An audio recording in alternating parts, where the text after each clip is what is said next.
Nilagdaan ni Pangulo Aquino ang proklamasyong nagdedeklara sa 2015 bilang taon ng pagbisita sa Pilipinas.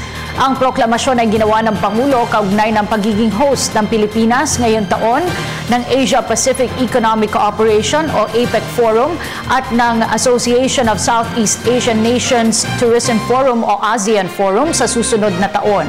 Sa bisa ng Proclamation No. 991, ipinag-utos ng Pangulo ang pagbuo ng Visit the Philippines o VPY Calendar of Events.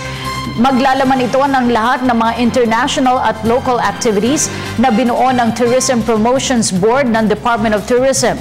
Nakapaloob din sa proklamasyon ang pagkakaroon ng VPY 2015 logo na ilalagay sa mga information materials at pag-iimprenta ng special stamp para dito mula naman sa Postmaster General.